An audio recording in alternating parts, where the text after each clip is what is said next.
Hey, hey, hey. Happy Thursday. Come on in, pull up a chair. The Gaming Gang Dispatch is in the air.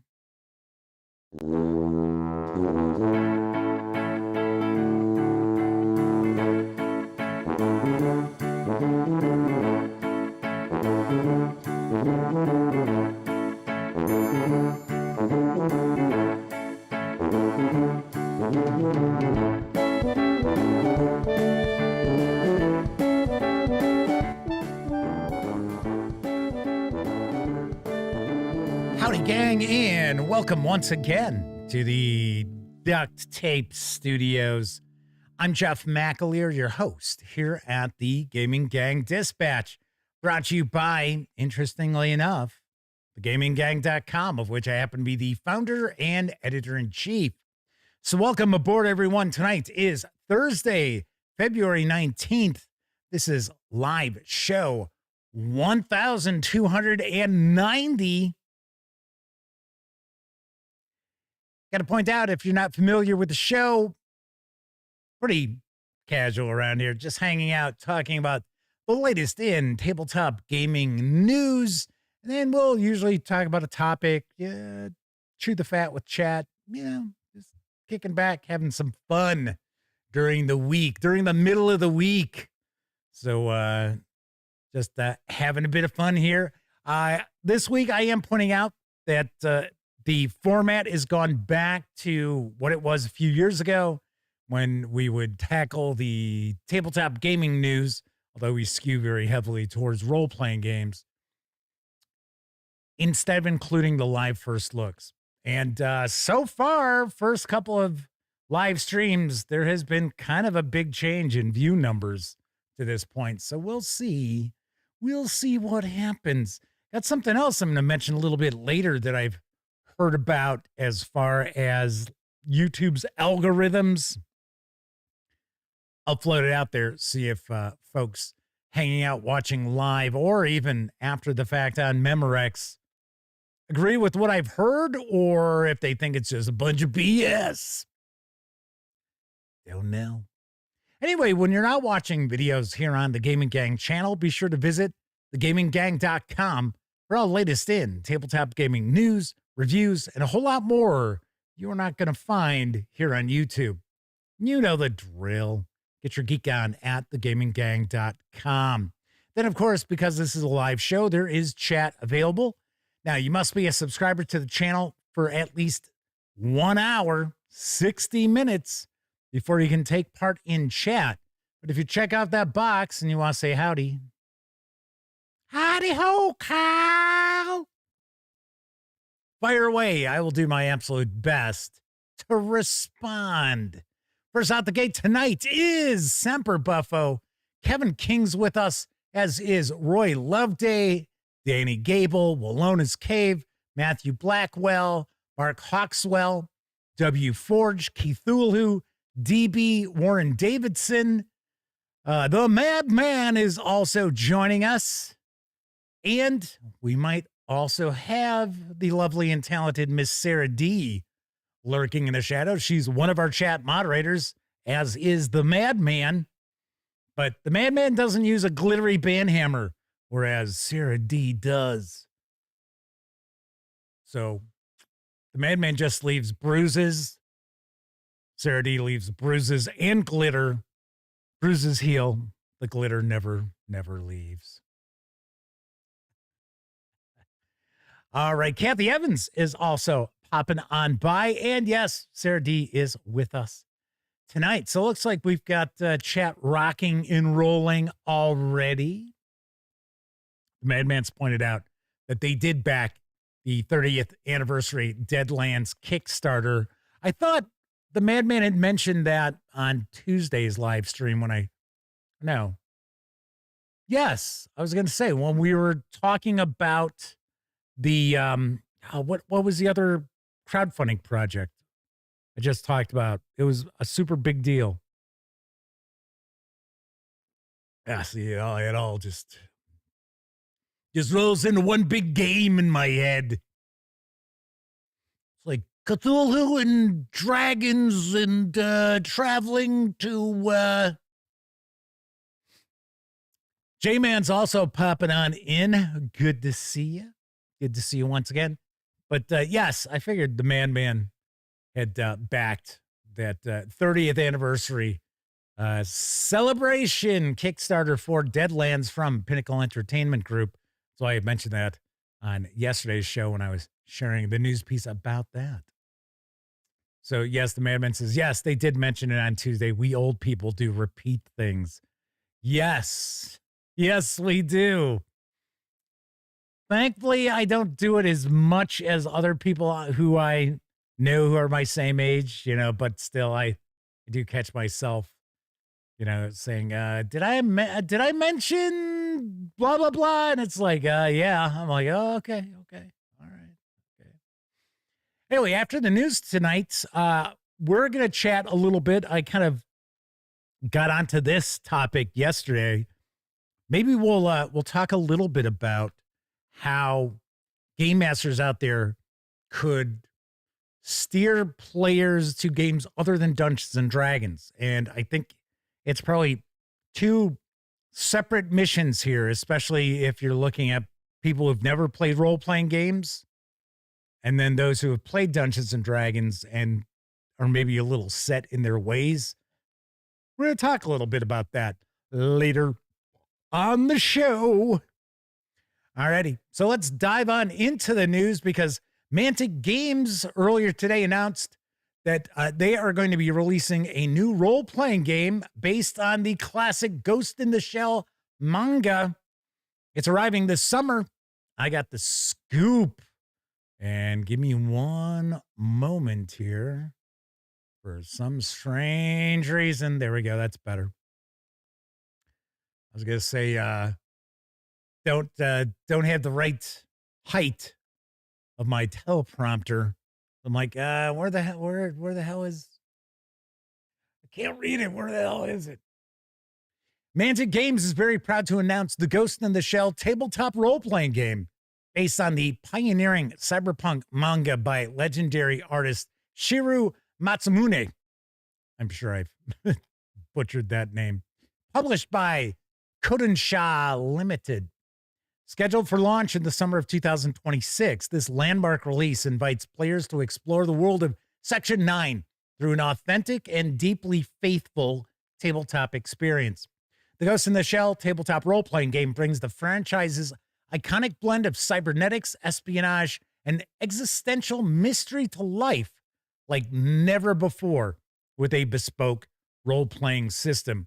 I got to ask, when did everybody suddenly start using the word bespoke?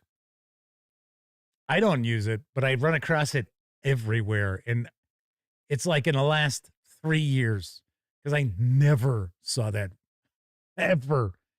Anyway, speaking of, the game is a sophisticated, bespoke design by highly respected creators. Legendary games designer Alessio Cavatore, and award-winning tabletop role-playing game writer Zach Barrow. This immersive role-playing game combines fast-paced, narrative-driven mechanics with the philosophical depth and visual flair that defined Ghost in the Shell.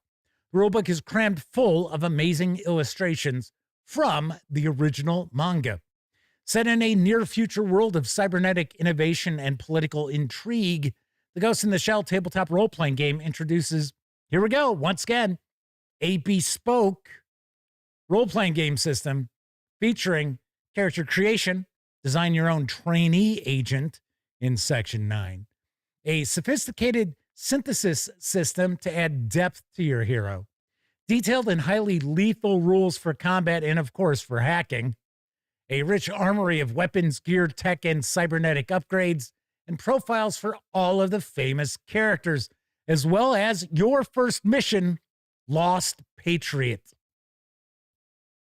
And this is just the beginning. As more details emerge, I will be sharing those with you. Mantic Games has reached out to me asking if I would be interested in reviewing this. And I said, hell yeah, I would. So they are going to be sending a review copy along. I don't know when we'll see it. This could be something that's pretty much done, just hasn't finished, a print run. Maybe not. Don't know. But should be kind of cool. Should be kind of cool. I'm a big fan of Ghost in the Shell. We've talked a little bit about Ghost in the Shell in the past. I did not watch Arise. Or wait, did I watch Arise? There was one, the last series where the Major is not necessarily a kid, but her character model looks like she's like early 20s, maybe even like late teens. That I did not check out. But for the most part, the rest I have. But interestingly enough, I have not read the manga either. I should one of these days. I mean, I'm at the age where it's like I can do whatever the hell I want. I don't really care what anybody thinks. Geez, Jeff's reading a comic book. I still do that anyway, just not a ton. But yeah, I thought this is pretty cool. Now I know there's already a Ghost in the Shell role-playing game that had come out. I don't really know anything about it. My assumption is it's based on I think, if I remember correctly, because I could have swore I shared news for it, that it is based on the film, although the film is really based on the manga anyway. I think it's more like the OVAs. And you know what it was? I think it was based on Ghost in the Shell Arise. I think it was the Ghost in the Shell with the younger Major in it. So there you go. DB says they are definitely interested in this. Higzilla also points out they're interested, but at what price? By the way, welcome aboard, Higzilla. I don't know. I have no idea yet. I know nothing. I see nothing. No, I have not gotten any info as far as page counts, or there is, in fact, obviously enough, I'm sharing images from it. There's like a 10-page preview that was sent to me. So that's what you're taking a peek at right now. It does look as if it's mainly going to be black and white illustrations. Although I thought the manga's color, some is color, some is black and white. So maybe they'll be kind of a mix. Dan Webb has joined us in chat. Welcome. Moonrise Long, Cubicle 7 Games is now taking pre-orders for Warhammer Fantasy Roleplay Temple of Spite. Oh, it must be about people who hate Wizards of the Coast and Dungeons and Dragons, which we were talking about yesterday. Or maybe not. The Dark Elves inhabit Nagaroth, where their dread king, Malerion, commands rule of the harsh, frozen realm. Since the Sundering, when elves began to fight their civil war in earnest, Malerion's followers have raged against betrayal, turning to the worship of cruel gods and the rites of dark magic to survive and strike their enemies. The Black Arcs are the chief weapons of the Dark Elves. When their coastal homelands were riven by powerful magic and drowned, their enchantments ensured their greatest fortresses were saved, becoming massive vessels to ply the waves, filled with bloodthirsty corsair crews and savage beasts of war.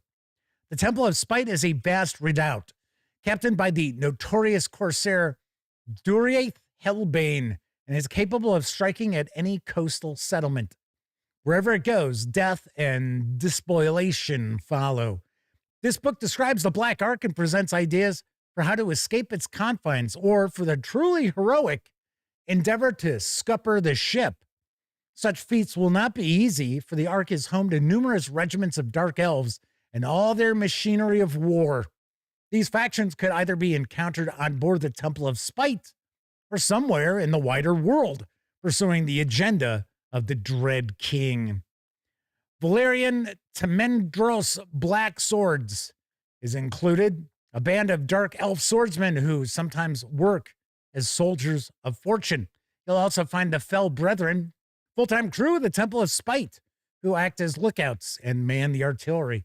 There's the Glass Thorn, spies and saboteurs, agents who infiltrate the societies of other species to spread terror and gather information. You've got Kane's Eyes, scouts and guerrilla fighters, dark riders, and a helpful sorceress, as well as the Scale Flayer Menagerie, a coven of beast masters and their monstrous creatures. You'll also find the Night Wake. Corsair Captain Vinaya is as duplicitous and bloodthirsty as any pirate, but find her at the right time and she can prove a canny merchant connection.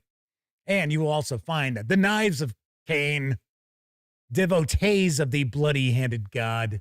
They seek to please their patron with acts of murder. This 128-page hardcover with PDF is scheduled to land in stores in the third quarter. So this is a pre-order right now. It carries an MSRP of $39.99. If you do pre-order, you will get the PDF ASAP because it is available right now over at Drive-Thru RPG for $19.99. Sweet. More whiff rip action. I thought this summer was going to see the release of the 5th edition of Warhammer Fantasy Roleplay. Or at least, well, you know what? I don't know if Cubicle 7 Games is going to crowdfund that or not.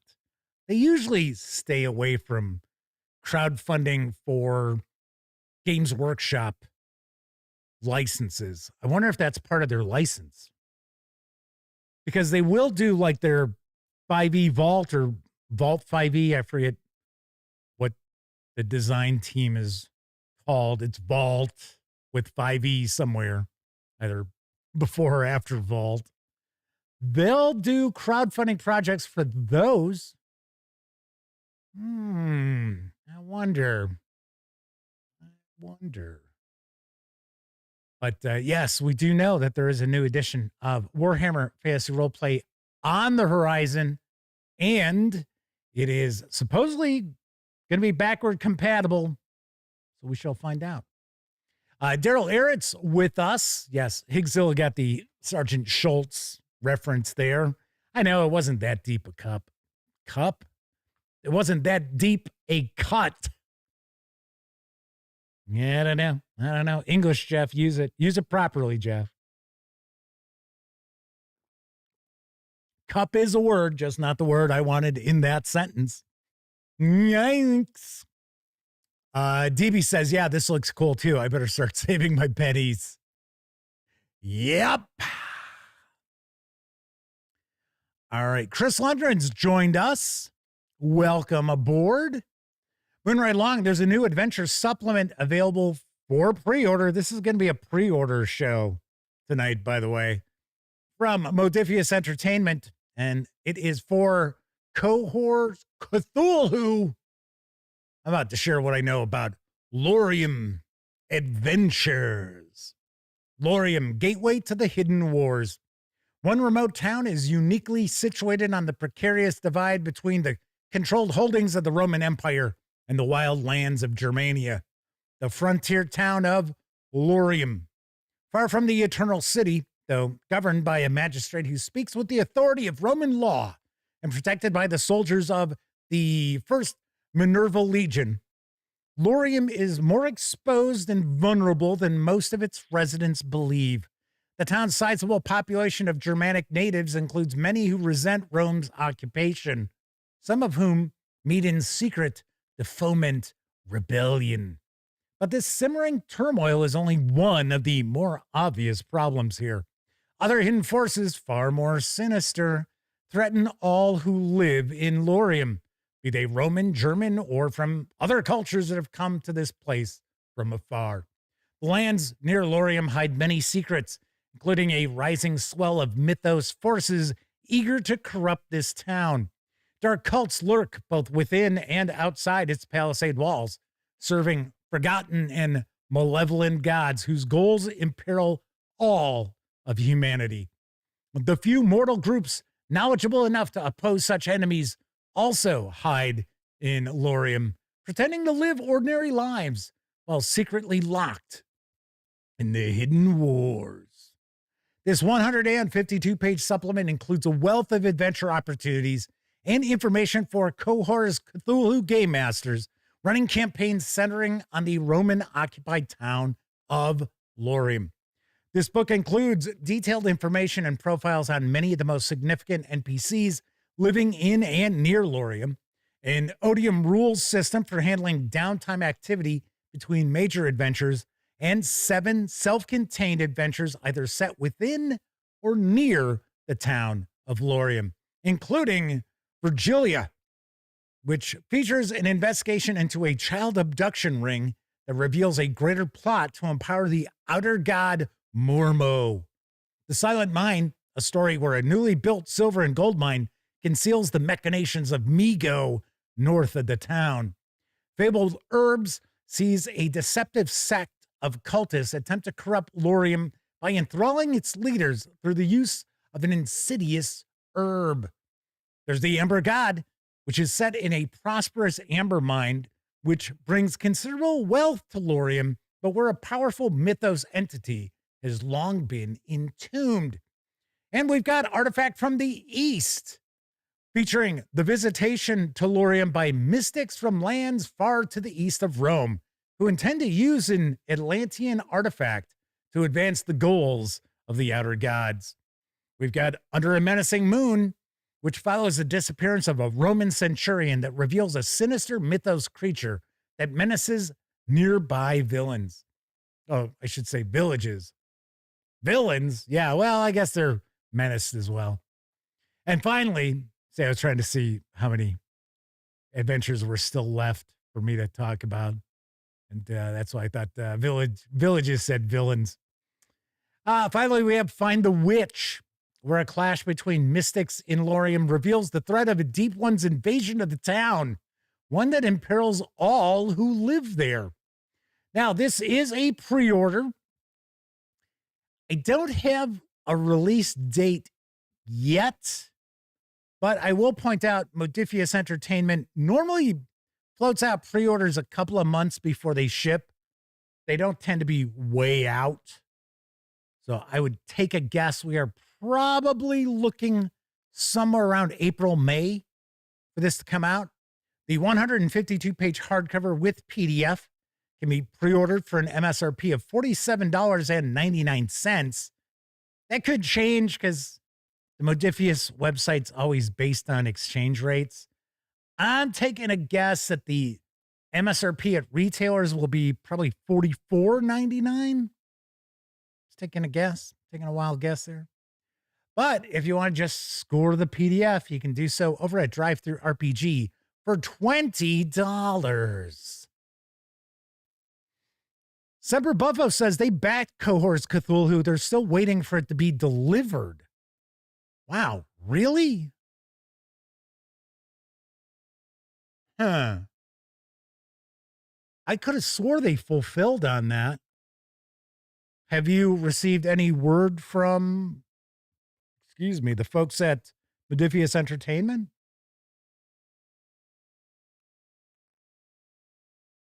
Because I could have swore. I mean, I might be wrong, but I have not seen it. I have not seen it, the physical books.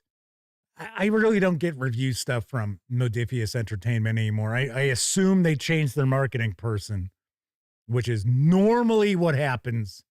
Where it's like, oh, yeah, they're sending stuff, and then all of a sudden, poof, nothing. But I don't know. I do not know. And Max Apocalypse is popping on into chat. So yeah, that's kind of unusual. So Semper Buffo said it was a while ago. They need to reach out again. Yeah, I definitely would. If they had emailed you saying that, hey, your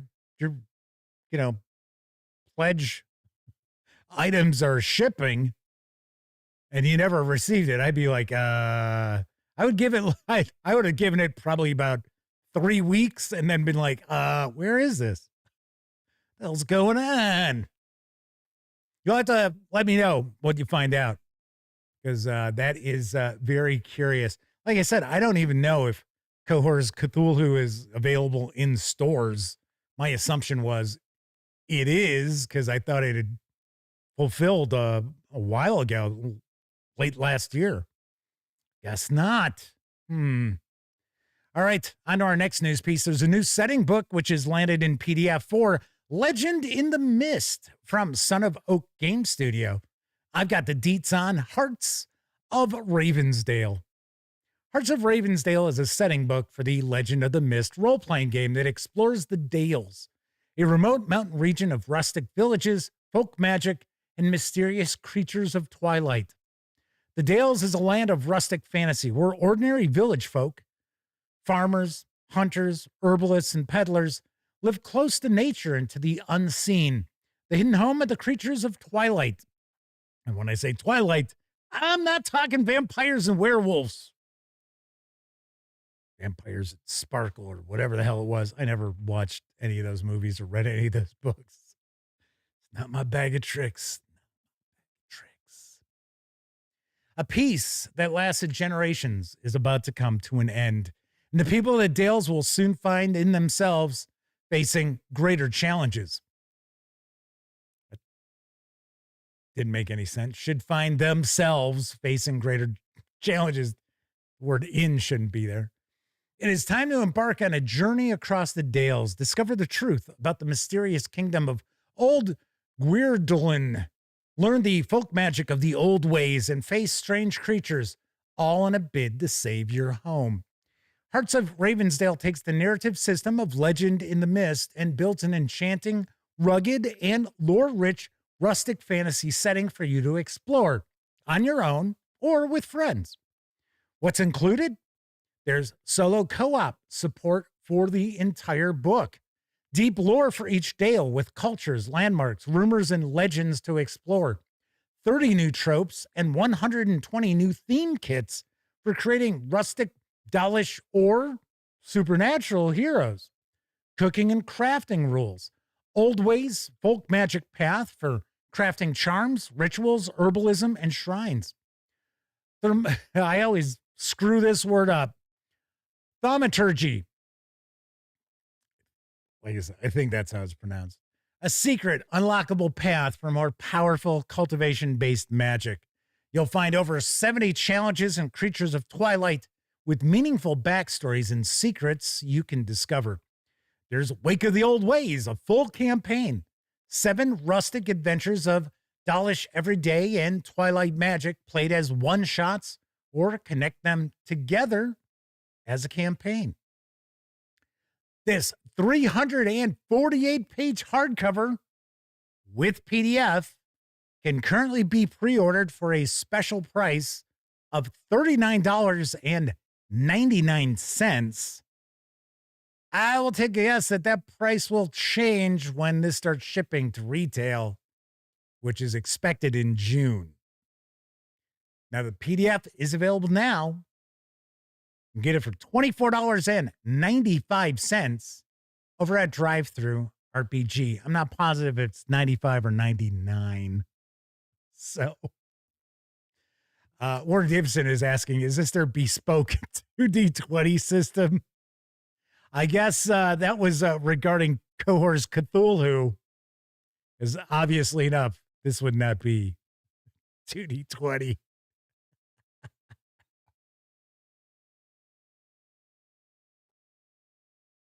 Oh, Semper Buffo says Modiphius Entertainment never said it shipped. Nah, not good. Not good. But anyway, I should mention Sammy will more than likely have a review of this release because she reviewed Legend in the Mist already. I think she reviewed a couple of the releases for that. All right. Let's wrap up with our final news piece because there's a new solo Troika game book, which has landed at Space Penguin Inc. Now I've got the skinny on down in Yandarni. Part story, part game. Down in Yangardi, they love the law, and you hope that one day they'll love you too. But now everything has gone wrong and you're on the run from a crime you never intended to commit. Do you have what it takes to clear your name and become a legend? In a city where crowds flock to watch their favorite lawyers dispense justice with blade and hammer, you are the latest in a long line of trial lawyers desperate to stamp their mark on the courts. Down in Yangardi takes Troika back to its roots, stripping the mechanics back for solo play and throwing you into a branching path solo adventure just like the fighting fantasy books you used to love. So this is kind of a choose your own adventure sort of book. Take on the role of a newly qualified Yangardi lawyer about to fight your first case before it all goes wrong. And you find yourself charged with a crime you didn't know you were committing. Play on to discover a branching choose your own adventure solo game entirely contained in one book. There are 3 completely different story paths, each with their own climactic court scene for endless replayability. Now, at least you could play it 3 times. Over 400 unique scenes where your choices will direct the story. And this is fully compatible with Troika, as well as the Fighting Fantasy series of game books. This 260-page softcover with PDF carries an MSRP of $25. I have not seen that you can pick up just the PDF. But I got to say, 260-page softcover, $25. That is not a bad deal. Kind of a cool deal there. So there is that. So if you're looking for what seems to be kind of a strange solitaire adventure for Troika, which is kind of a strange role-playing game, and you might want to check this out. All right, so that is it for the news tonight. I did mention Drive-Thru RPG a few times. Should point out that the Gaming Gang, thus the Dispatch, is affiliated with the One Bookshelf sites. So if you're going to go visit Drive-Thru RPG, Storytellers Vault, Dungeon Masters Guild, Wargame Vault, any of those One Bookshelf sites, do me a favor. Please stop by thegaminggang.com first.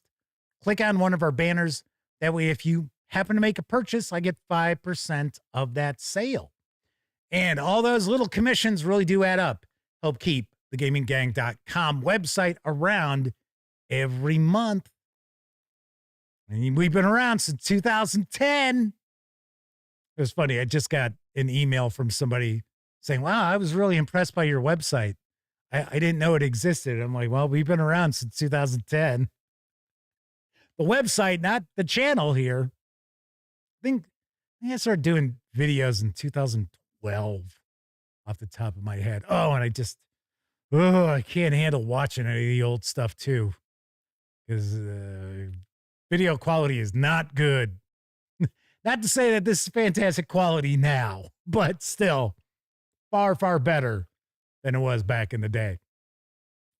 Anyway, so once again, please utilize our banner ads over at thegaminggang.com if you're going to go visit one of the One Bookshelf sites.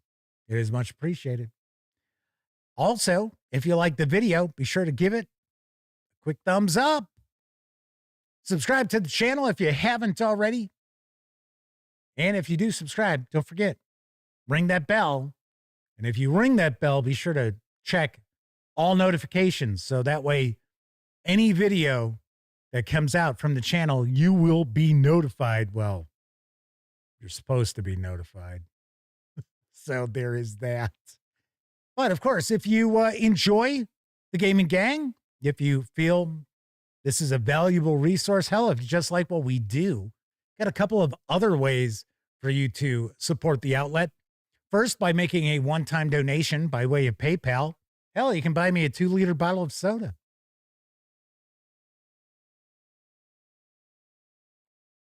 Ooh, that's crisp and refreshing.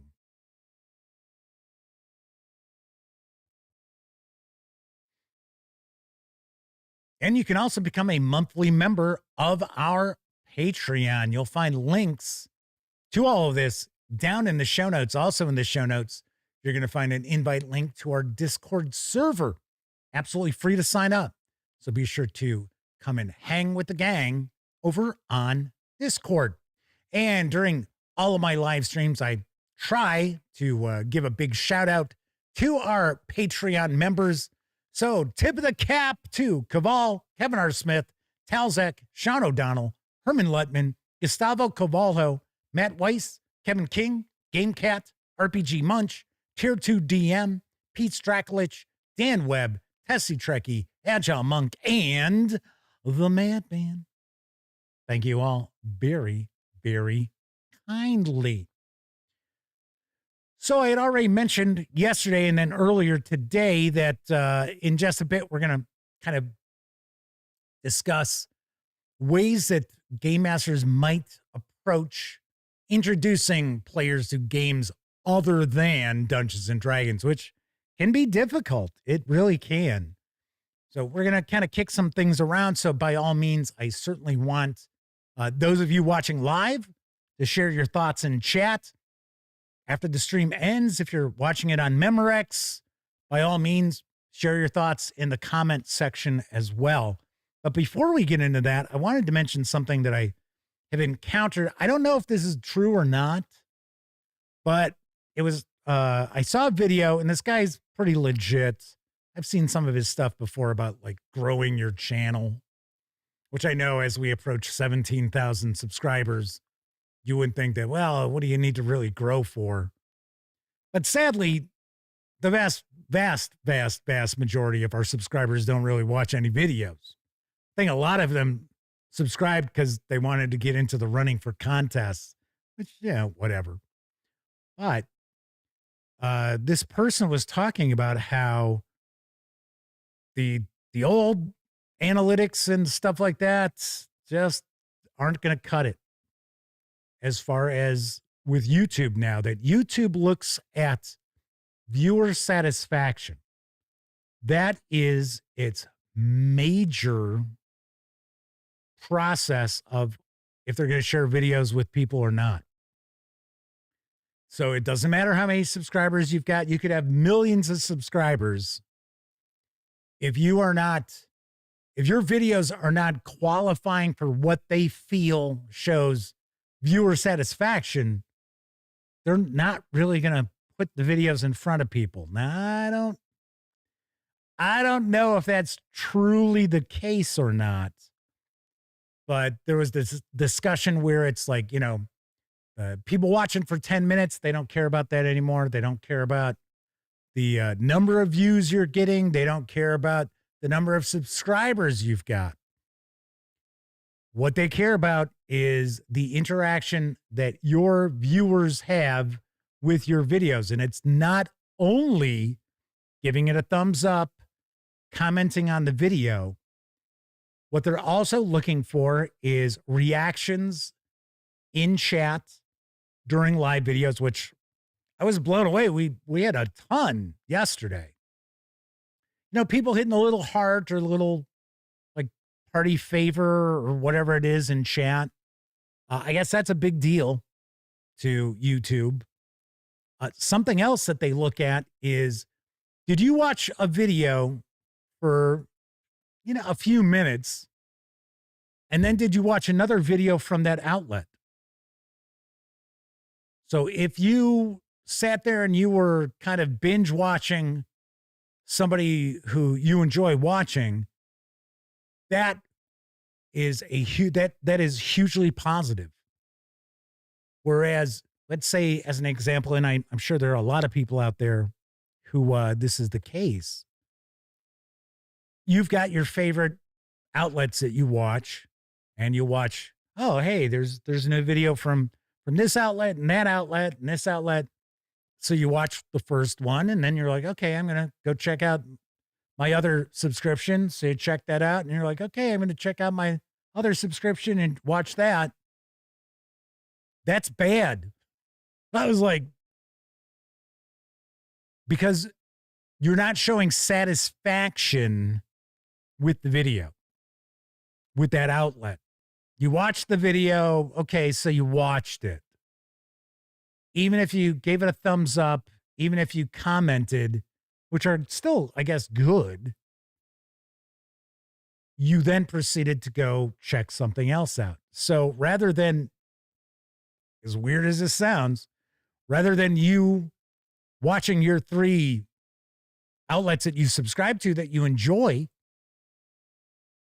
and that helping them out, it's actually a negative. I was like, who comes up with this shit? It's like, come on. It's like, my God. DB says, wow, watching YouTube is becoming a job. It's crazy. 34 says, what about the usage of shorts as a sneak peek to the video? I actually don't like those. Neither does YouTube anymore. That is something else that I checked out.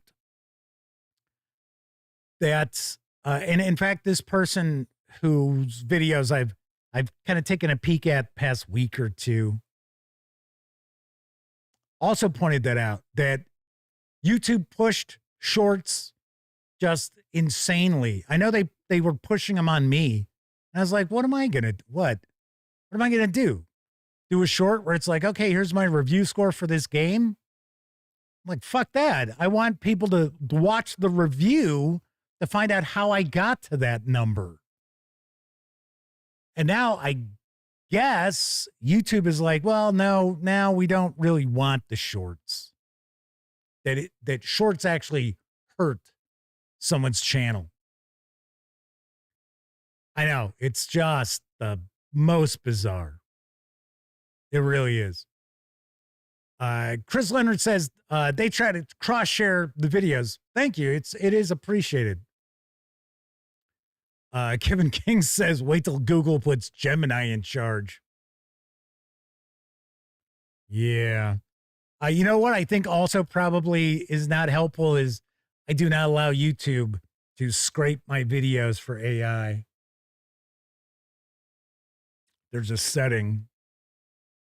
I don't allow them to like auto-locate the videos. It's like, oh, it's like, really? Seriously? Yeah, I don't know. DB says, I want to see you do one of those Stitch incoming reaction videos. I hate reaction videos. That's one of the reasons why I think shorts are just, well, okay, they're not complete trash. But the vast majority of them are. Vast majority of them are absolute trash. I hate where it's like broken into 2 videos, which I guess is a way that you get around the copyright. It's like, you ever see like a short where it's got like almost like distortion running through the middle of it or the lower portion of it? That's also something that's supposed to, I guess, throw off copyright strikes. Hey, thankfully, at least YouTube's decided enough of the AI bullshit, even though they're using it, but the just the AI generated absolute steaming pile of shit that was out there everywhere you turned.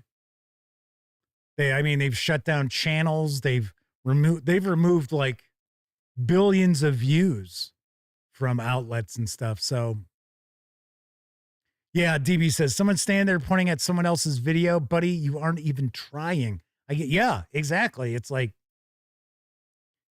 I know.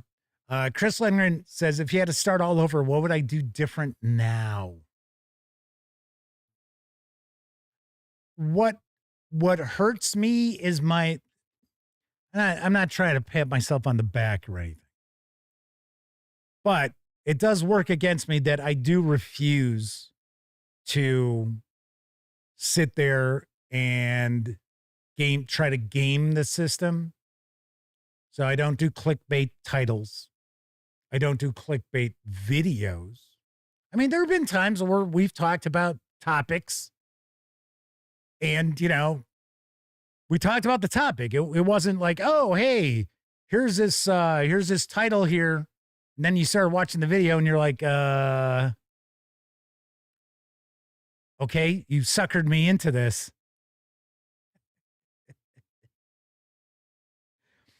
But that hurts me a lot. Also, the fact, like, even like with the website itself, if you go to thegaminggang.com, you go to thegaminggang.com and then you go to just about any other tabletop gaming news related website out there. You go to thegaminggang.com, that is just a clean website. Okay, the ad you see, you're going to see essentially the banner ads for one bookshelf. You'll probably see the ad for, well, it's just like a little banner for our Patreon. You are not inundated with pop-ups and auto-playing videos and shit that just pops up all over your fucking screen that you got to sit there and close just to read a single fucking AI-generated article. I'm not willing to do that. I've never been willing to do that. And it all boils down to that I respect the intelligence of the people who visit the website and who watch the videos, who hang out in chat. I understand you could be doing a whole lot of other stuff. I don't look at everybody who comes and visits thegaminggang.com or checks out one of the videos.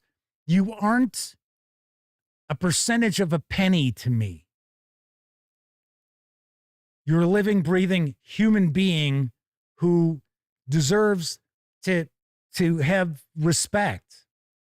And that's one thing that I've always felt that I do is I respect the people who visit the website, who watch the videos here, as opposed to be like, oh man, if I could only get more views, I could, oh man. Whoa. I didn't get into this over 15 years ago to get rich.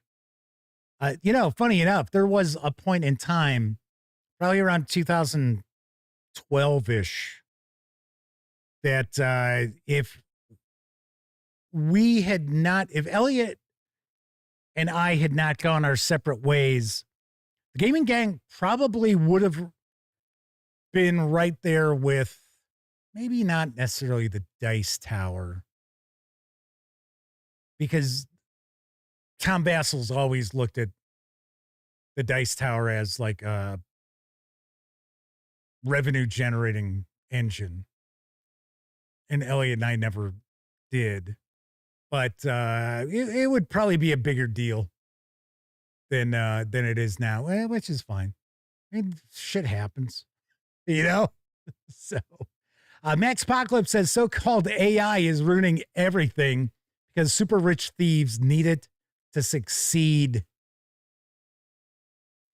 Dan Webb said the only thing I knowingly used AI for was to write my farewell speech today at work.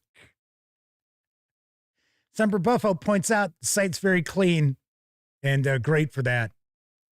Yeah, I mean, it's the site's probably a little busier than it should be. I mean, like visually busy, but I'd rather have that than the the pop-up ads and just nonsense all over the place. Everywhere you turn, it's Google AdSense ads. I mean, I'll run ads for sponsors and stuff like that, but it's never something that's going to be invasive or intrusive. They just go where the regular drive-thru RPG ads go. So, Matthew Blackwell asks, what the hell is the Dice Tower? If you're into board games, you would know the Dice Tower. But, all right.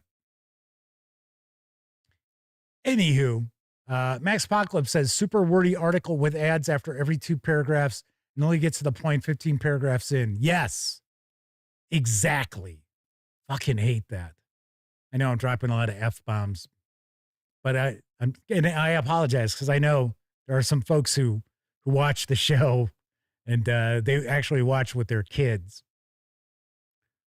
It's not like that's the first time they ever heard that word, so I'm pretty sure, right? But it's just how strongly I feel about this. So uh, I think the thing that would bother me more, I mean, I don't really concern myself as far as like, oh no, that video only got X number of views. Because I know I covered a lot of stuff that it might not get coverage anywhere else. So it's not as if I'm expecting, oh well, I'm sharing this first look at this old school essentials third party book. So everybody's going to be lining up to check it out. No, I assume it's not going to get a whole lot of views in that.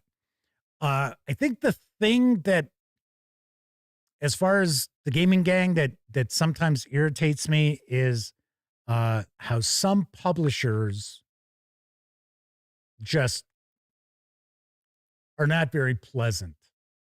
So, but thing is, or they don't treat content creators with as much respect as they should get, you know.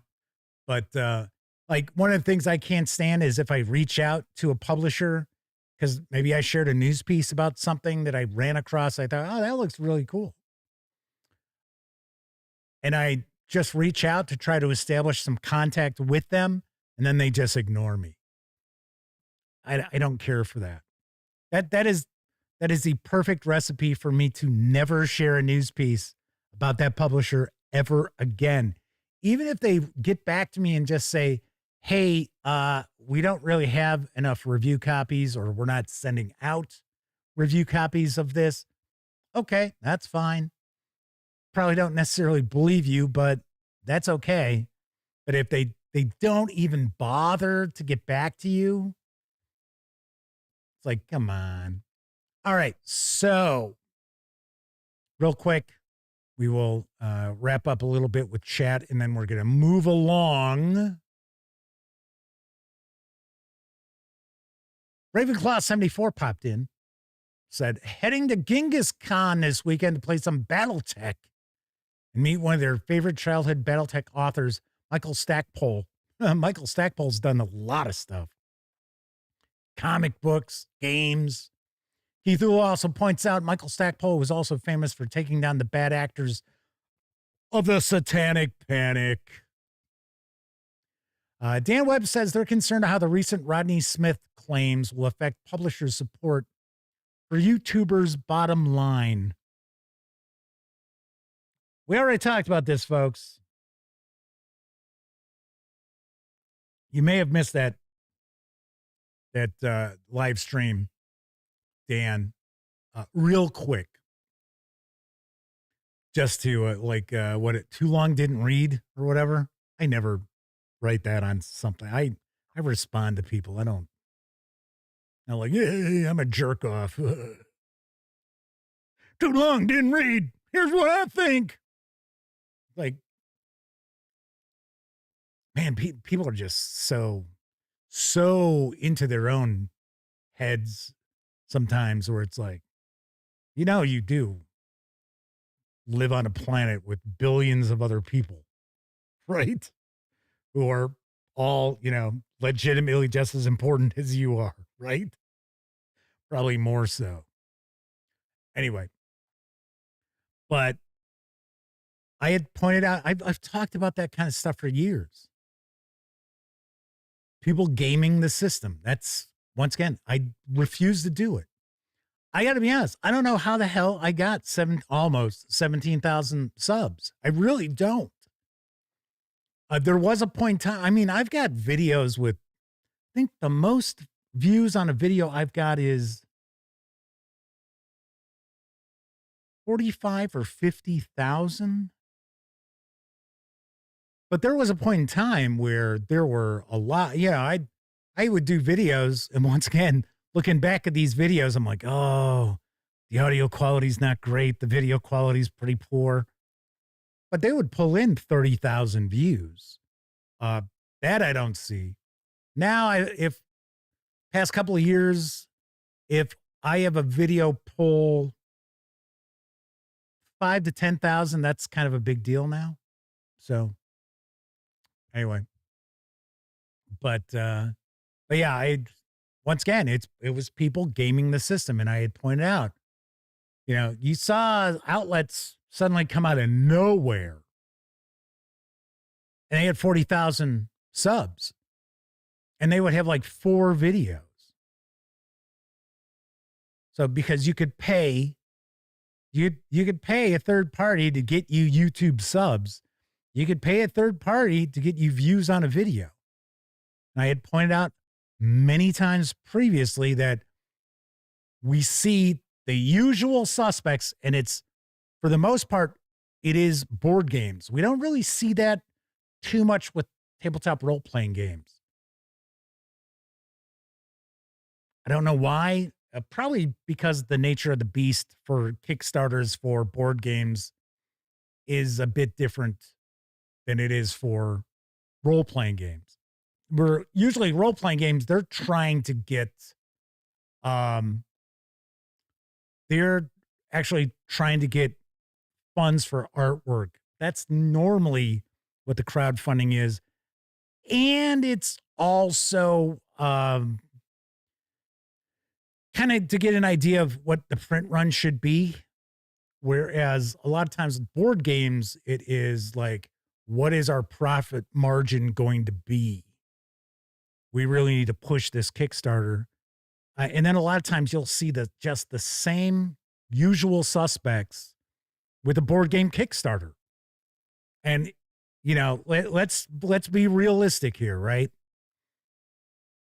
You can't tell me, because one of the reasons why I segued away from board games, which I'll still cover some board games here and there, but I mainly did because we just couldn't get to the table enough to play games enough to review them, because I would not do a review based on playing something once, because it's way too often that you are playing something to review it and you get a rule wrong. And a lot of times getting one rule wrong just completely throws a wrench into the whole system. And you're like, man, this game sucks. Right? So you see some of these outlets out there where it's like, come on, give me a break. I had heard, and I'm not going to name names, but I had heard in the past, this is years ago, that there was a very popular content creator who did reviews, who I also reviewed a crowdfunding project that they reviewed. And the creator of the game swore up and down that this other person had never played the game. They had read the rules, and that was it. So, but I don't know. All right. So we do have a topic tonight that I do want to get into. Confessions of a Frustrated Gamer says, I like your stuff. You know what you want. You know what the game is, but refuse to play it. Much more laudable than someone who wants to be a big shot but doesn't know what they need to do. Yeah, I mean, it's not like I lose a lot of sleep. Plus, I never have to worry about being like caught in a lie about something. I try to be as transparent as I possibly can about, what goes on and things like that. But let's see. Matthew Blackwell says they lived through the satanic panic. They're just kid into D&D and AD&D. The books were not allowed in the house. But that was the same with heavy metal records. I lucked out. I did not have any issues with that. DBS, if I covered Ken St. Andre, did he pass away? Because no, I have not covered Ken St. Andre. I just got an email from, I'm trying to remember who it is. Rebellion Unplugged. They're getting ready to kickstart their Tunnels and Trolls. I don't even know if I want to cover it, because it just doesn't feel like Tunnels and Trolls. So And a lot of people are pissed. I've had people comment on the first look video that we did at the quick start. They were like, what the hell? Dan Webb says, that's why I support YouTubers via Patreon or however I can. And it is much appreciated. It really is. I just had somebody drop out of our Patreon because they said I got a message from them saying, well, you're not going to do first looks live anymore. So I was like, okay, well, I don't know what to tell you.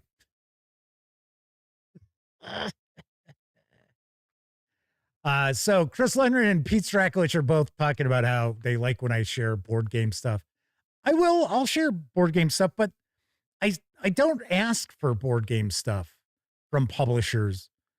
I get contacted all the time still about reviewing tabletop board games, and I just can't really. If it's something I think we could get played, I'll do it. If it's something that I'm not even sure if I could get it to the table once to do a review. No, I'm not going to do it because I don't need it. I'm just like when we would go to conventions and stuff, we would see people who were like, because I've been doing this a long time, right? And people can kind of tell that when they see me do interviews with people in the industry. I kind of know what I'm talking about, and I kind of know how to steer interviews, usually. Not always, usually. Sometimes they go off in directions I don't expect. But we would see people just come running up as we're talking to a publisher, and they would interrupt our conversation. And they were like, oh, yeah, we want to do an interview and we want to get review copies of XXX, blah, blah, blah. And it was like, what the? We were never like that. I do not normally actively try to get review copies of stuff. I did reach out to Frog God Games because I would really like to check out the Necromancer's game, the physical book or box set or whatever it is. So that is an exception. But yeah, normally I'm not like, hey, hi, I'm Jeff McAleer with the Gaming Gang, and either through email or in person. I feel weird. Anyway, Pete Stracklich says their Stenard campaign got canceled due to a sick player. They weren't sick. They were afraid that their character was going to take a dirt nap.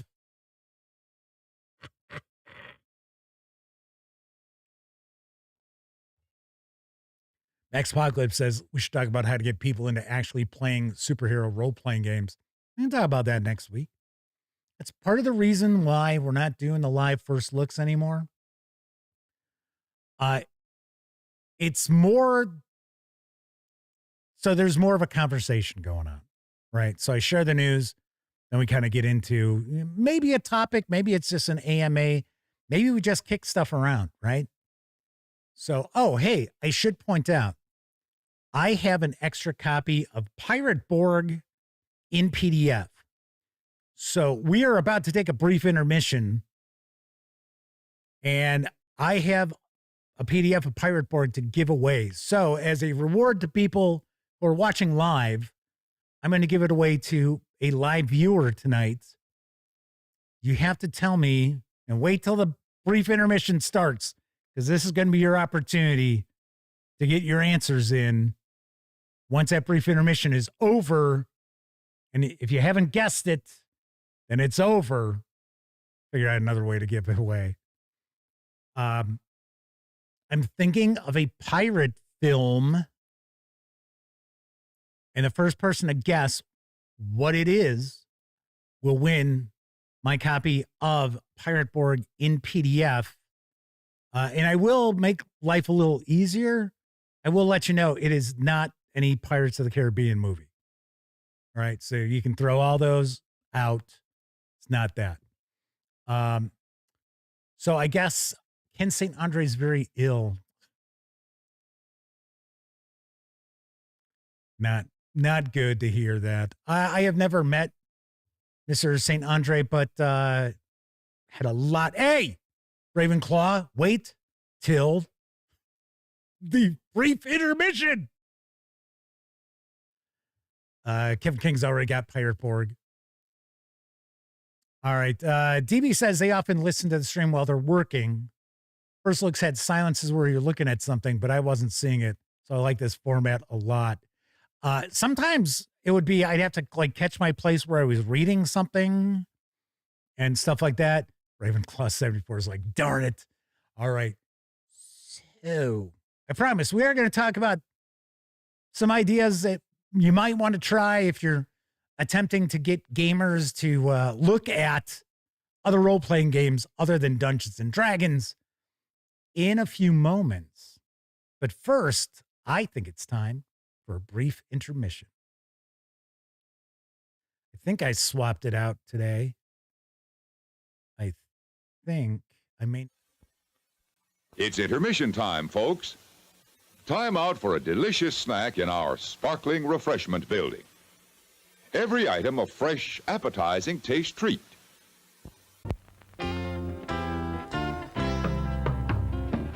Welcome. We hope you enjoy the show. To help us keep the theater clean, please, during the movie, use empty cups and containers to collect your trash. It's intermission time, folks. Time out for a delicious snack in our sparkling refreshment building. Every item a fresh, appetizing taste treat. Hurry, hurry, hurry, folks. Get your crunchy, chewy, chocolatey candy bars now at the concession stand.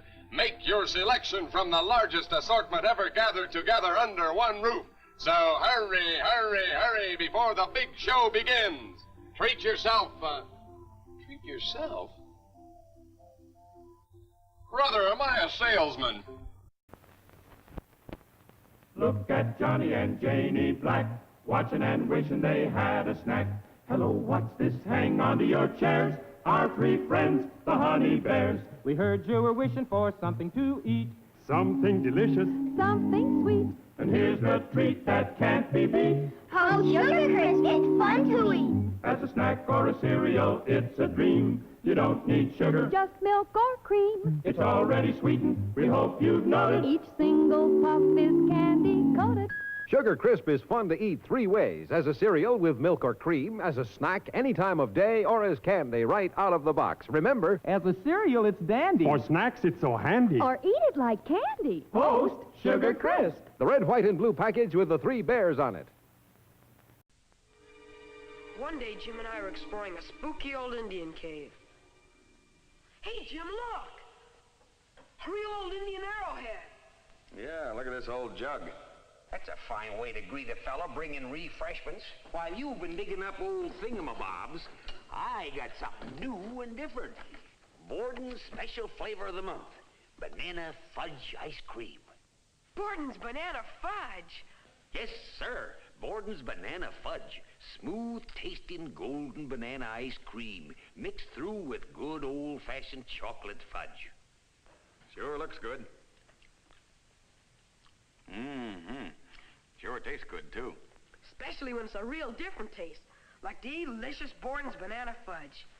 Kids, ask your mom right now to get the big half-gallon package with Elsie's picture on it. Hey, Mom! Be sure to buy Borden! Buy Borden!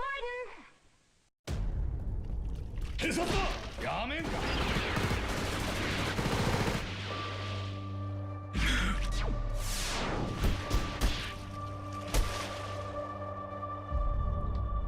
逮捕しても無駄だ。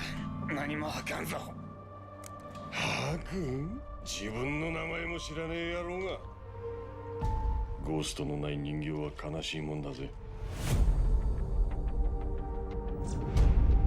その気になれば体内に埋め込んだ化学プラントで代謝の制御、知覚の鋭敏化、運動能力や反射の飛躍的な向上、文句を言う筋合いじゃないわ。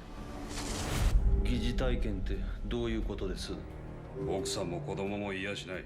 全部偽物の記憶で夢のようなものなんです。あなたは何者かに利用されて政府関係者にゴーストハックを仕掛けてたんですよ。こいつは電脳犯罪史上最もユニークと評されたハッカー、人形使いだ。私は情報の海で発生した生命体だ。ここにこうしているのは私自身の意志。バカだ。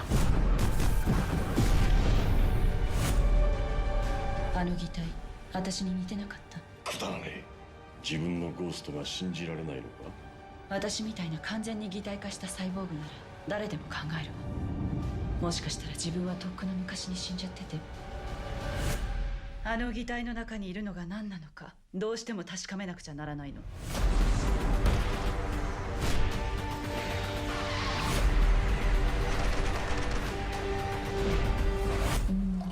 ら鏡を手見るごとく、見るところおぼろなり。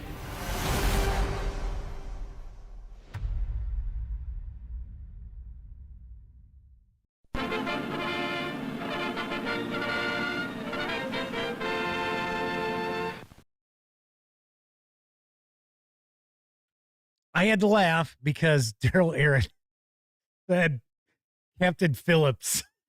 As far as a pirate movie, that would be like that would have been the perfect pick if I wanted to be an asshole. Well, there are pirates in it. It's a pirate movie. But Chris Lundgren got it right. Captain Blood, a true classic pirate film starring, let's see, isn't Olivia de Havilland in that? Yes, and Errol Flynn, obviously enough. Trying to remember if it's been a long time since I saw it. Trying to remember if Basil Rathbone's in it, because he used to play the baddie opposite Flynn all the time. But anyway, Stray Kismet's with us in chat, said they went to see this in theaters just for the soundtrack. I was going to say soundtrack's excellent. I have seen 3 anime films in theaters, and it was first time I went and saw an anime film. I went to, I think it was the Music Box in Chicago, which was like a theater that would show like foreign films and stuff. So I went and saw Akira. Then, of course, I saw Ghost in the Shell. And then I saw the sequel to Ghost in the Shell. So, yes. Like I mentioned earlier, I really like Ghost in the Shell. All right. So, Chris, you know the drill. Email Jeff McAleer at thegaminggang.com from your email address that's associated with your YouTube account. Of course, it's a Gmail. And then I will shoot you the link to grab Pirate Borg from our friends over at Limithron. Yeah, weirdly, they sent me links to like all the new stuff as well as like the core book. And I'm like, I've had that PDF for a long time and the physical book for a long time as well. All right. So it's a little late in the game tonight to get into our topic, but even prior to our change in the format, Thursday shows tend to go a little bit longer because I know it's like, I don't have to do anything until next Tuesday. So, oh, you know what? Now I think about it, I saw Princess Mononoke in the theater. I did not see Spirited Away in a theater, though. So I guess it's 4. I've seen 4 animes.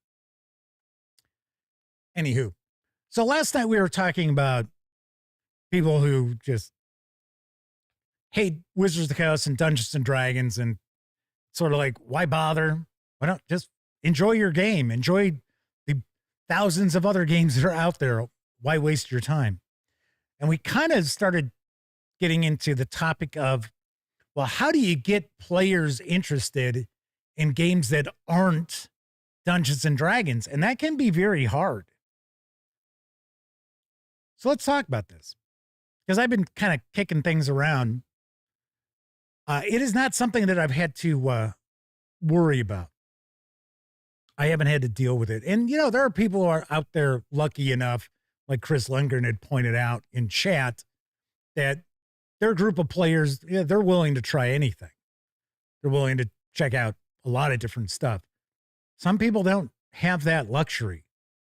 So I know there are situations where people are like, yeah, I wouldn't mind trying Dungeons and Dragons. I would play Dungeons and Dragons. And then they're trying to find out, okay, who in their group of friends is going to be the sucker. I mean, the dungeon master to run this.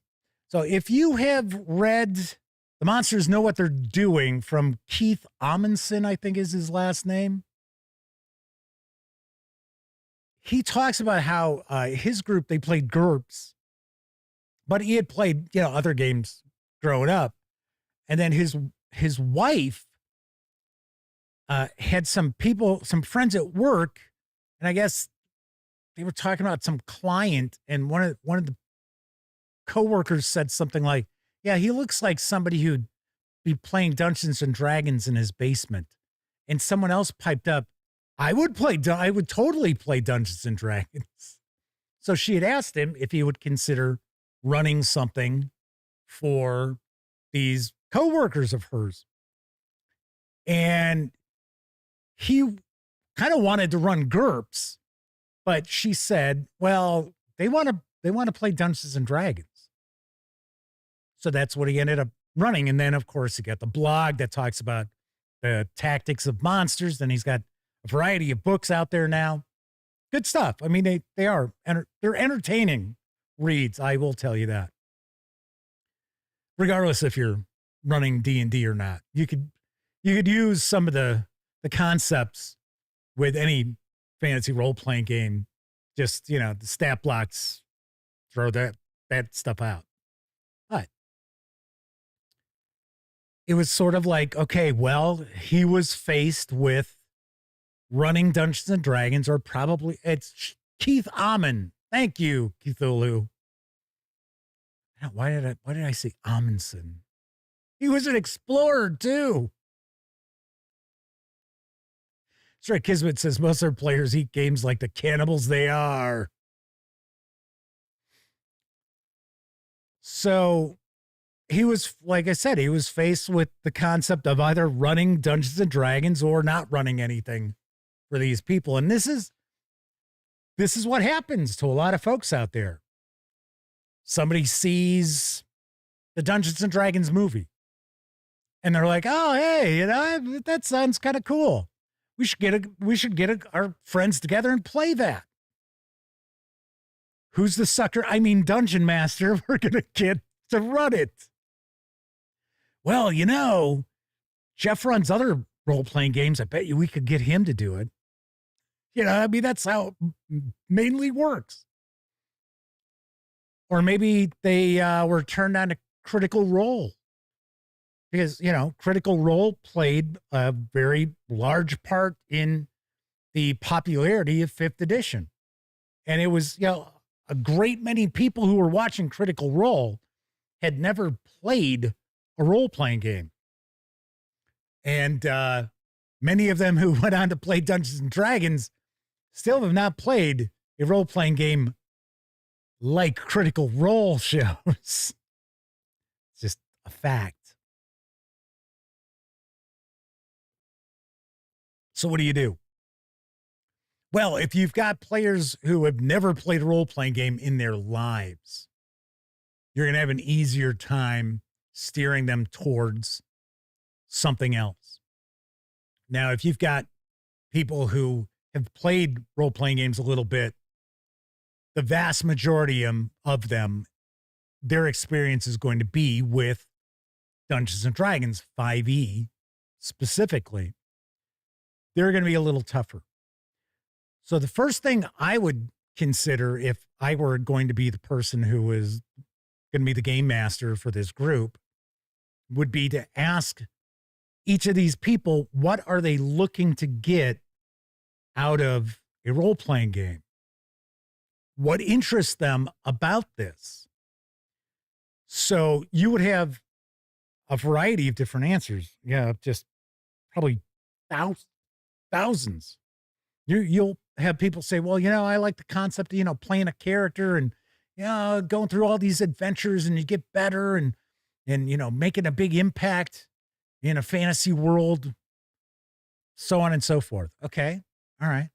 You got some people, they just like the tactical aspects of a fight, the combat. Yeah. I think it'd be cool, like playing a game where you're fighting monsters and you're getting treasure and you get magic items. I think that would be real cool. Okay. Probably have other people who are like, man, I just think it'd be cool for us to get together and we kind of tell a story around the table. And we go off on, these adventures. Something else I would ask is what sort of experience do they have with the fantasy genre? Because there are a lot of folks out there who think Dungeons and Dragons equals Lord of the Rings. And that is certainly not the case. Unless you want to bust out the Lord of the Rings role-playing, which is currently with Free League Publishing, and it uses the 5e mechanics. But that's not Dungeons and Dragons. You might have people say, hey, I love Star Wars. I think Star Wars is super cool. And I think it'd be really wild if we had a group like, Luke and Han and Leia and Chewbacca, and we're going off on all these adventures. Okay, well, now the door is suddenly open. They're not talking about fantasy. They're talking about Star Wars. Well, did you know there's actually a Star Wars role-playing game? There's been a few. Really? I thought it was just Dungeons and Dragons. I thought D&D was role-playing. Well, yeah, D&D is role-playing, but it's not the only role-playing game. So I'll give you a great example from my group. Like my nephew Cameron, his experience with fantasy mainly was Lord of the Rings, Game of Thrones. I showed him Conan the Barbarian when he was, I want to say 13. Because I figured that's when I saw it. He could see it. I don't even think it's R-rated anymore. I think now it's like PG-13.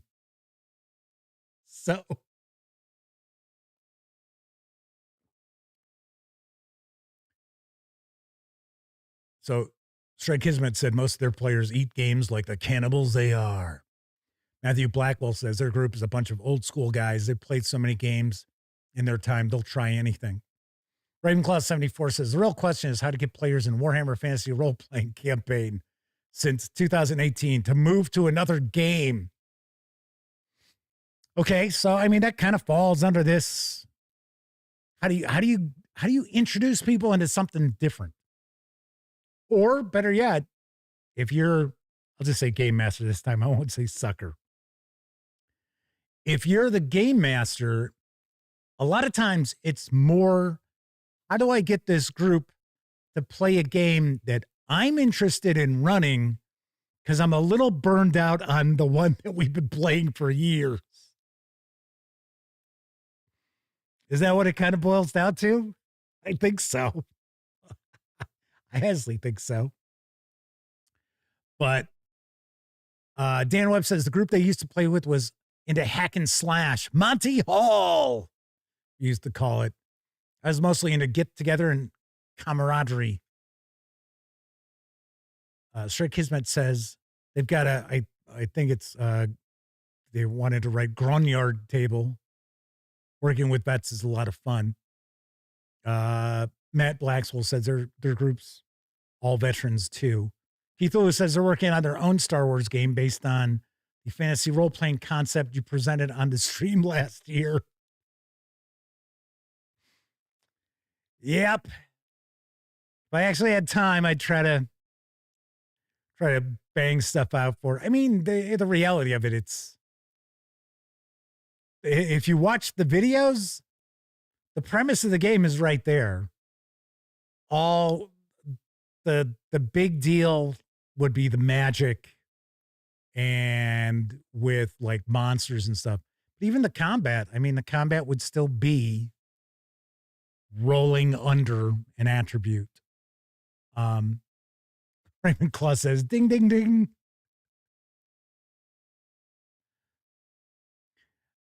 So, anyway. So one of the things I would say is, if they're talking Dungeons and Dragons, if it's like, well, we want to play Dungeons and Dragons. If it's people who don't have any experience playing role-playing games, I would hit them up with the, well, what do you expect the game to be? What are you looking to get out of it? And I wouldn't present it like I'm grilling them, but I would present it as the game master saying, hey, I want to know what you want to experience at the game table. What are you interested in? Like, as an example, my nephew Cameron's girlfriend, who's been playing with us, hadn't even seen Lord of the Rings. So if you've got younger players, we've talked a little bit about this before, that if a lot of younger players have not read classic fantasy, like most of the people who watch this show are around my age, a little bit younger. I know what the demographics are for this channel, by the way. And I am surprised that we do get as many people who are supposedly in their late 20s who watch. I think it's like 28% of the viewers, like 20, what is it? Like 24 to 35 or something. Anyway.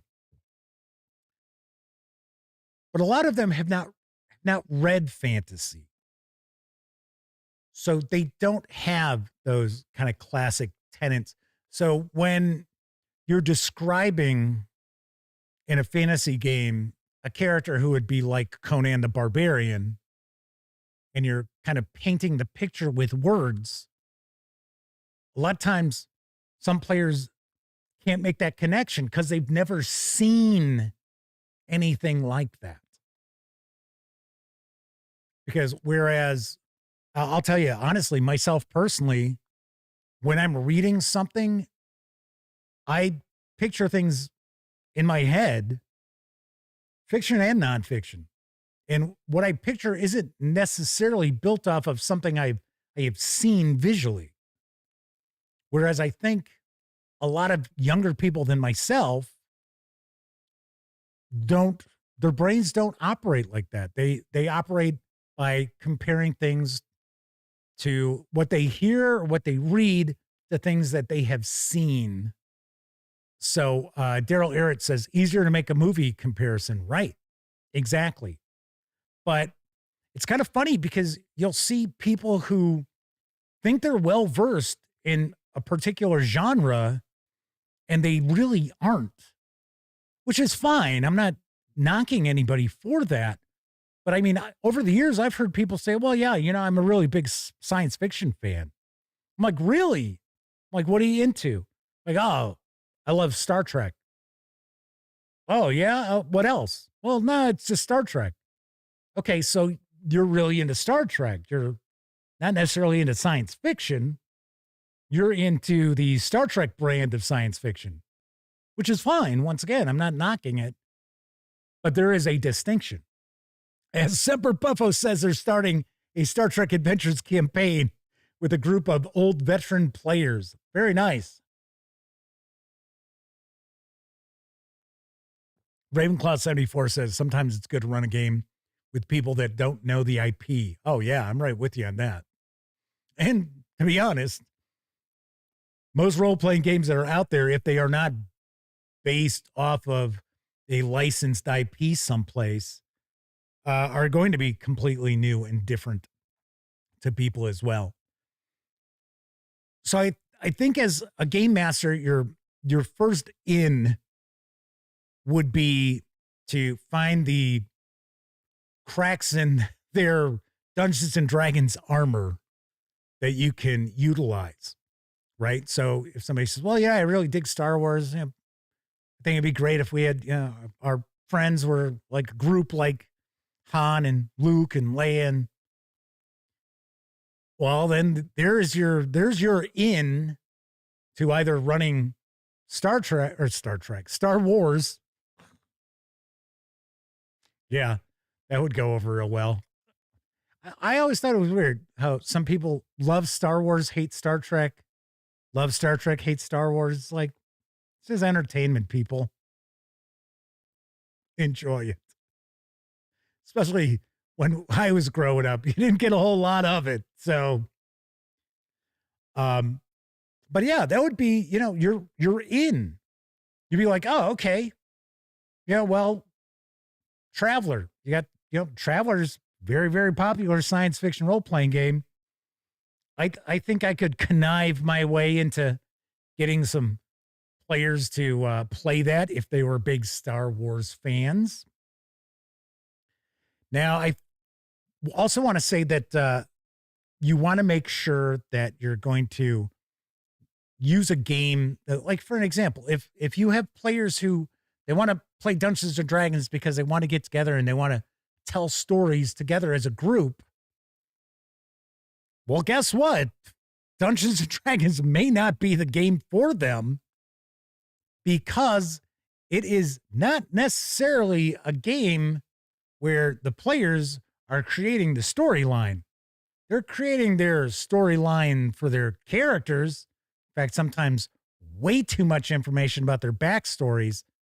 But the actual adventures themselves, if they're going to play 5e, and you know damn well if Dungeon Master out there is going to, end up running a campaign for people who have either never played a role-playing game before or who have played a little bit, but it's only been 5e, you know damn well they're going to go with the published adventure. Mainly because if they were smart, they already don't know how long is this campaign going to last. Is this going to be something we do a couple of weeks and then nothing? Or are you going to invest a lot of time creating your own adventure? Probably not. So, but I don't think it would be super difficult to get people off, to move them off of Dungeons and Dragons, especially if they've never played. Because asked them what they've heard of Dungeons and Dragons too. Well, what kind of experience do you have with it? Well, I saw the movie. I thought the movie was pretty cool. Okay, well, that opens you up to any fantasy role-playing game. Whatever direction you want to go in. I saw Critical Role. I watch Critical Role from time to time. Okay. Also point out, that is a show, that's entertainment. It's really not how a game of Dungeons and Dragons goes at the game table, just so you know. That also will still leave you open because people who are into Critical Role, they don't really know the mechanics of D&D. So it's not as if, it's like, oh, okay, well, Matt Mercer takes time out to explain all of the mechanics that I don't think he does. I don't watch. Like I said before, I got nothing against it. Just, I'd rather be running stuff as opposed to watching people run stuff. So even if they're coming from, oh, well, I'm a critter, it should be fairly easy for you to get them into something different. If they tell you that they've read some like Forgotten Realms books, things like that, that still opens you up to doing anything. The only time you really have a problem with people who are like not going to jump aboard whatever you're pitching is if they have played role-playing games and the only role-playing game they have played is 5e. Then you've got a more difficult task ahead of you. Because there are people out there who really don't have, most players don't really have time to invest into learning the mechanics of a game, which can be a pain in the ass as a game master, where it's like, every week I have to explain the same fucking thing over and over again. That gets old fast. So, But you can also kind of approach it the same way. Well, what do you hope to get out of us playing? What are you looking to achieve out of our gang getting together and playing Dungeons and Dragons? And they'll point you in the right direction as well. And then you can ask them, well, so what did you enjoy most about the games of D&D you've already played? And you'll probably find that they haven't played much. It's not like, well, we've been playing for 5 years and our game master, our DM moved out of town. We need a new DM. You're not going to really encounter that very often. So if they start talking about, well, man, I really love the mechanics and how easy it is. I mean, you're probably going to be locked into a D20 system, but that still means you can play around with different things. But, it's weird because I guess it really hasn't changed that much, because even when I was in my early 20s, there were people who would be like, oh yeah, I'll play just about anything, right? Be like, well, I like certain kind of games, but. And then you would have other people who were like, well, no, they only would play XYZ game and that'd be it. It'd be like, yep, that's all I want to play. If you get locked into something like that, I don't think there's much hope for you. But I think the easiest way to move people off of Dungeons and Dragons is to find out what experience do they have with D&D. Why do they want to play D&D in particular? What they're hoping to get out of a role-playing game. And if there's something in particular you want to run, then you can pitch what you want. Like, as an example, if you wanted to run Call of Cthulhu and people were like, yeah, well, we want to play D&D. And then you go, well, there's this game called Call of Cthulhu. It's a horror game. I mean, it's really wild. Your regular people taking on, the great old ones, and saying, you might kind of get them, getting kind of like, really, tell me a little more about this. Or if it's like, hey, you know what? How about we look at something that's going to be a little more story driven than Dungeons and Dragons? And then maybe you're looking at something from like Troika we were talking about earlier, right? So all different ways, but I think most people who tell you that they want to play Dungeons and Dragons are telling you they want to get together with other people and play a story game. It doesn't necessarily have to be Dungeons and Dragons. So you have to poke at that a little bit to find out where are they going to be vulnerable to, your influence to play what you want to run. Chris Leonard says, bribe your players works as well. Offer them a new role-playing game as a prize. You'd have to have a bunch of role-playing games then, Chris. We're just talking about, folks out there who, maybe you get together with your friends and you play Champions. But this, group knows that you run Champions for other people. So they assume, well, you run a role-playing game. That means you can run Dungeons and Dragons for us. It's like, okay. All right. So let's wrap up, see what we got in chat. I know it's not like, a definitive answer to it, but I'm just, floating out some ideas to you that you might want to. Like I said, I've been lucky. I've never had a situation where it was like, oh, well, we want to play this game, and this is the only game that we're willing to play.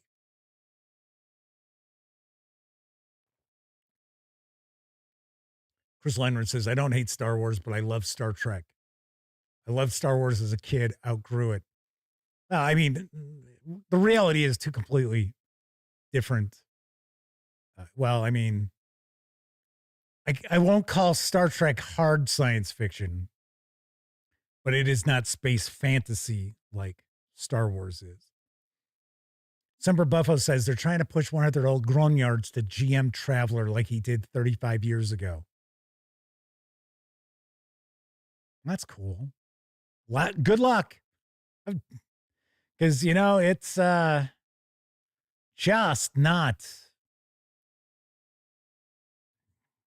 Yeah, I would love to be a player. I would absolutely love to be a player in a group that got together like every Friday night or every other Friday night or Monday or whatever,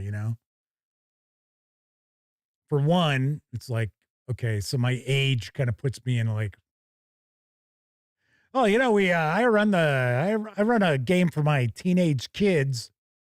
Yeah, you really want me to hang around at that table, right? But yeah, it's tough. I mean, people talk about all the time that there's a shortage of game masters out there. So especially a shortage of game masters who will run something other than Dungeons and Dragons. All right, Sarah D had a rock and roll. So very nice. Matthew Blackwell says, I'd like to play an Old West game. That'd be pretty cool. We talked about that the other night when I was bouncing around some ideas about turning Lonesome Dove into a role-playing game campaign. Somebody had emailed me and they asked me, would I turn American Primeval, which is on Netflix, into a role-playing campaign? And I was like, oh God, no. I watched it. I thought it was fine. I thought it was all right. I saw the ending come a mile away. But for one, I didn't appreciate that the landscape always looked like shit. Didn't care for that because the natural beauty of this country is incredible. Plus, the spoiler alert, I guess, the limited series, it's like, man, everyone, I mean, it was very difficult to find. There, of course, there are a couple of characters you're rooting for. But I mean, it was like everybody just had just no regard for anyone else's life or livelihood. And it was like, yeah, okay, I get it. It's 1857. So we're not talking 1870s. So, there's no railroad that runs out.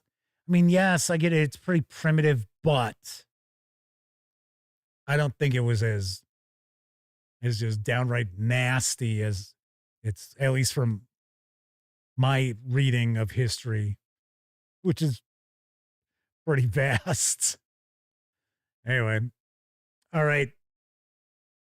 Dan Webb says D&D seems to mean a lot more than Dungeons and Dragons. Yes. Yeah. Tons of people out there are like, yeah, I'd like to play D&D. And you could roll out anything in front of them. They'd be like, oh yeah, this is great. Okay. Kevin King says bait and switch to Battletech and you'll never have to deal with them again. I thought you want to keep these people as friends or relatives, friendly relatives. J-Man says they got some people in a Call of Cthulhu after suggesting they watch the old Night Stalker episodes. Good old Carl Kolchak. Yes. And then you pulled the old switcheroo and did a total party kill. I never said it was going to be exactly like the Night Stalker.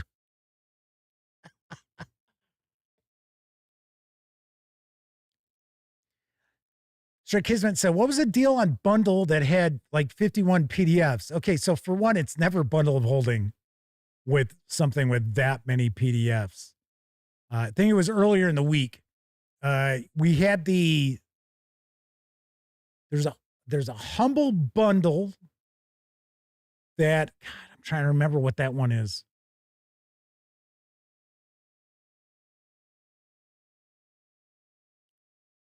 Like I said, some of these news pieces just become one big, long news piece. The Fanatical is Pathfinder, an introduction to second edition Pathfinder. And it's like $15 for 26 PDFs. And it's like the remastered second edition stuff.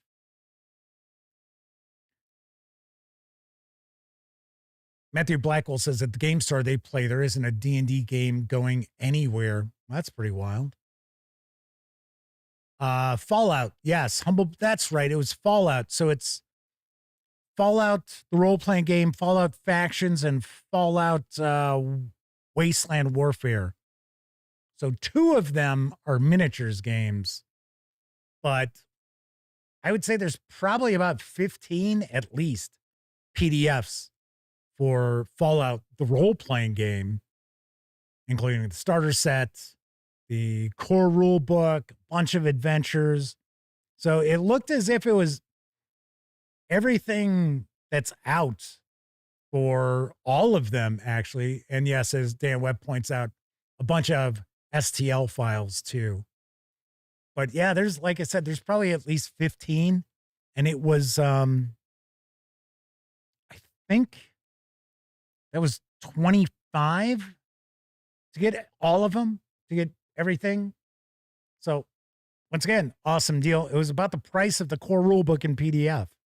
So yeah, very nice. All right. So I guess we'll say it's a jam-packed show tonight. People passing on by are going to be like, hour and 50 minutes. No, I'm not watching that. All righty, everybody. So if you're watching live, thank you very much. If you watch live and took part in chat, you get a tip of the cap, because not only are you keeping me company, you're also keeping each other company while I am sharing the news on the Dispatch. But of course, I know a lot of folks out there, you don't have an opportunity to watch live. Doesn't matter if you're watching live or on Memorex. Thank you for taking time out to watch any of the videos here on the channel. I really do appreciate it a ton. Everybody enjoy the rest of your morning, afternoon, evening, whatever time of day it is in your neck of the woods. If you like the video, by all means, please give it a quick thumbs up. Subscribe to the Gaming Gang channel if you haven't already. And of course, if you do subscribe, be sure to mark all notifications, because not only will you be informed, or at least you're supposed to be informed, when the Dispatch streams live Tuesday, Wednesday, and Thursday evenings right here on YouTube at 7 p.m. Central. It'll also let you know when I share other videos, such as this weekend's upcoming review of Alien, the Evolved Edition, Rapture Protocol from Free League Publishing. Yes, we'll have my review out for this. Probably not tomorrow. Like I said, probably over the weekend. So stay tuned for that. All right, everybody. Thank you very kindly for watching. Once again, I'm Jeff McAleer. I'll be back next Tuesday. And of course, until then, I certainly hope all of you get to enjoy plenty of great gaming with your gang.